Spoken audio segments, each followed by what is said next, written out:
Mira, a mí me parece que tenemos que agotar en la oposición de México hasta la última oportunidad para buscar sacar una buena reforma al Poder Judicial. Me parece que esta reforma va a marcar los próximos años de nuestro país, en términos de mensaje que se le está mandando a los mercados y en términos de nuestro sistema de justicia.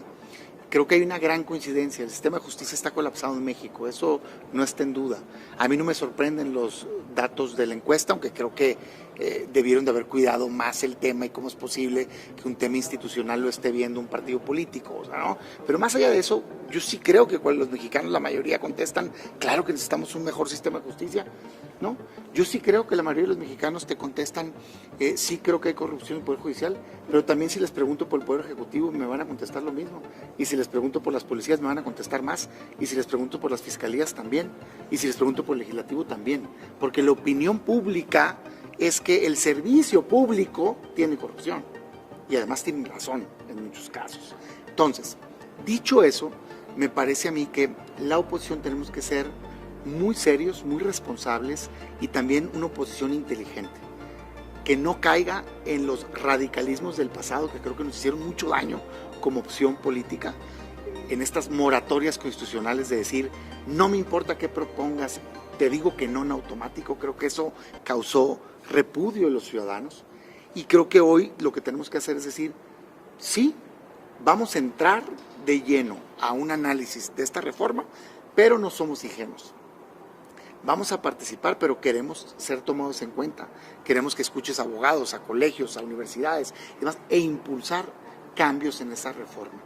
Para mí, el aspecto más dañino de esa reforma, y casi te diría que el central, tiene que ver con el que no existen requisitos mínimos, ni concursos de oposición, ni garantía de capacidad técnica e independencia para un ministro, una ministra, un magistrado, una magistrada y una juez y una juez.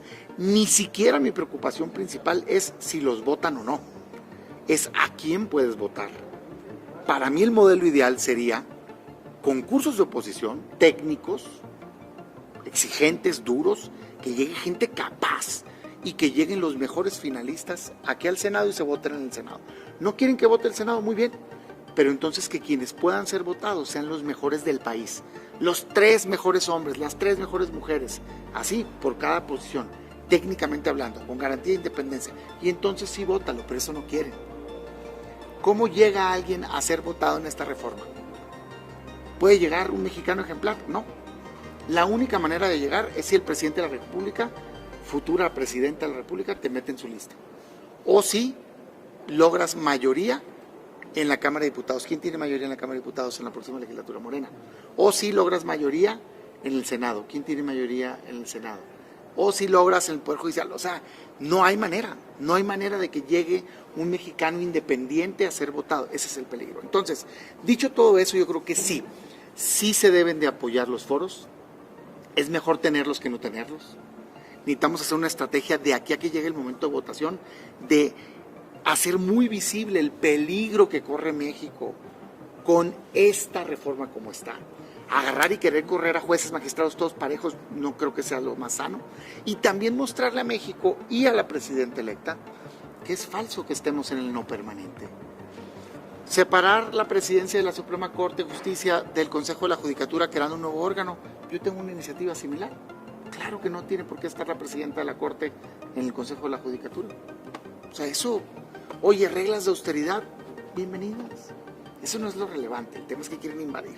Entonces, mi opinión es que sí debemos de apoyar esos foros, sin ser ingenuos, participar, invitar a expertos a participar y tratar de convencer de aquí a que entre el nuevo Congreso de que lo mejor sería, primero, darnos un tiempo, no acelerar esa reforma, que se apruebe una reforma sensata, positiva, que fortalezca el Poder Judicial. Esta reforma no fortalece el Poder Judicial. Oiga, el presidente ayer por la mañana reconoció que esta reforma, el poder elegir a los jueces y magistrados por voto, le abre la posibilidad también al narcotráfico de involucrarse y meter. Mira, este sistema que están proponiendo ellos copia el modelo de cómo eliges a un alcalde, un diputado o demás, sin tomar en cuenta 2 cosas. La primera es el grado de tecnicidad del cargo. O sea, ser juez, ser magistrado, no tiene que ver con si la persona es simpática, o si incluso con si la persona es una persona de fácil llevarse o de acercarse al ciudadano. La verdad, no. Lo que necesitas es una persona de escritorio, técnicamente muy solvente, ¿no? Con mucha sensibilidad, pero particularmente que haga valer la ley. Esa persona no hace la ley, para eso están los diputados y senadores. Esa persona interpreta la ley, imparte justicia. Necesitas a alguien capaz. Es como cuando vas al doctor. A mí no me importa si el doctor es simpático, me importa si el doctor me va a curar. Esa es mi prioridad. Es lo mismo, pues. Necesitas a alguien que imparta justicia. Entonces, ese es el primer error. Pensar que es un tema de popularidad. Es un tema de capacidad. Segundo error. No están viendo lo que pasa en algunos lugares que no tienen contrapeso los jueces populares. Ejemplo, en Estados Unidos hay un caso muy particular en donde un juez electo es muy duro con un indocumentado, a pesar de que había pruebas de que no era lo adecuado. Le da la pena de muerte, de hecho. Y cuando le preguntan por qué, dice, es que eso es lo que quieren mis electores, porque es que yo me voy a someter a una futura reelección o me voy a someter a un cargo superior y quiero quedar bien con mis electores y mis electores quieren pena de muerte, ¿no? ¿Es justo eso? Si no, no. Yo te diría pena de muerte nunca, ¿no? Pero incluso en su sistema tendría que haber pruebas, no es un tema de popularidad, pues. Es como la pregunta que hicieron de los expresidentes, que por aclamación, ¿quieres que se juzgue presidentes? Te van a contestar que sí todo el mundo, pues. Yo te diría, si cometieron un delito, sí. Si no tienes pruebas, pues no. No es un tema de popularidad. Entonces, eso es lo que no ven. Y el tercer gran riesgo es, no están viendo lo que está pasando con los candidatos asesinados, candidatos obligados a ser bajados. ¿Por qué creen que pasa eso? Porque quieren dejar al otro que está puesto de acuerdo con el crimen organizado, hombre, por favor. Entonces, ¿qué va a hacer seguramente el crimen organizado en muchas de estas elecciones? Si son los que se encargan de darle los amparos a ellos mismos, pues van a sembrar. Tienen la capacidad económica para hacerlo toda, no nomás económica, sino de terror. Por eso me parece a mí que como está planteada es un error. Necesariamente está mal que el ciudadano pueda votar a un juzgador, no necesariamente. A mí me parece que un mejor modelo es concurso de oposición, exámenes los mejores, el Senado, que fue electo por los ciudadanos en un ejercicio de democracia indirecta. Pero aceptaría el debate de si al final la terna ya son los mejores en el país. Yo te digo, perfecto, ¿quieres que voten? Pues votemos. Pero la clave está en a quién puedes votar. ¿A quién puedes votar? Fíjense cómo incluso es peor esto que están proponiendo que las propias elecciones. En las elecciones, el gobierno no tiene el control de quién se postula. El gobierno puede proponer a uno, al de su partido, pero no controla a quién postula un partido opositor. Entonces, en la elección de gobernador, de alcalde, que por mucho no es perfecta, es mejor para el ciudadano, porque el ciudadano puede optar entre distintas visiones. A lo mejor tiene alguien de derecha, un conservador, tiene alguien muy de izquierda, tiene alguien del centro, y él decide a quién quieren ese cargo. Aquí no va a poder votar por alguien distinto, solo va a poder votar por los que Morena postulen. Ese es el error, el corazón del error de esto. Entonces, no, yo sí creo que tiene riesgos de que entre gente que no tiene la capacidad y de que entre gente vinculada con el crimen organizado. Ahora, no me quiero poner en el no. O sea, de veras, es un hecho que necesitamos una reforma al Poder Judicial. No hay que oponernos a eso. O sea, claro que el Poder Judicial necesita mejorarse como todos los demás. Pero esta reforma es la que es dañina. Entonces, qué bueno que se abran los foros, qué bueno que debatamos. No somos ingenuos, vamos a ir con toda nuestra argumentación. Ojalá participe sociedad civil y ojalá la presidenta electa defina qué presidente ya quiere. Porque yo la escuchaba la semana pasada y escuchaba una persona muy abierta, mesurada, madura, tratando de calmar los mercados. De repente escuché el lunes enseñando unas encuestas de Morena. Dije yo, pues, es que ¿a cuál le creo? Pues, ¿a la de ayer con el logo de Morena encima? ¿O a la de hace unos días que me parecía más correcta su postura? Yo deseo que ella poco a poco vaya empoderándose a punto de asumir su cargo, y cuando llegue el momento de votarse esta elección, sea mesurada y haga algo positivo por el bien del país. Senador, el día de ayer Morena decía que estaban con el ánimo de escuchar el foro, pero no de modificar la reforma porque tienen al voto popular el respaldo. Primero, eso de que tienen el voto popular es mentira. Tienen el voto popular mayoritario. ¿Saben cuánto sacó Morena y sus aliados para el Congreso? 54% de los votos. Eso es 2/3 partes, yo pregunto, porque a mí me enseñaron matemáticas, y 2/3 partes del 100% es 67%, casi, de hecho, 66.666666, y eso te lo llevas hasta allá. No tienen esos votos. No es cierto que esta reforma vaya a ser fruto del voto popular. Es fruto de las reglas viciadas, indebidas que tenemos en México, que en efecto fueron impuestas en el pasado. Yo no soy mentiroso, soy honesto.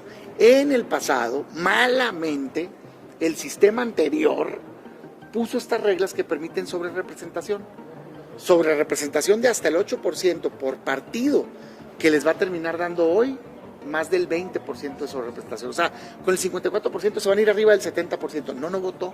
Si hicieras una integración justa del Congreso, no tendrían ellos el poder legal para hacer estas reformas. Entonces, a mí ese discursito de que el voto popular les dijo que la reforma al Poder Judicial va, eso no es cierto, porque eso hubiera implicado que el 67% votara por ellos.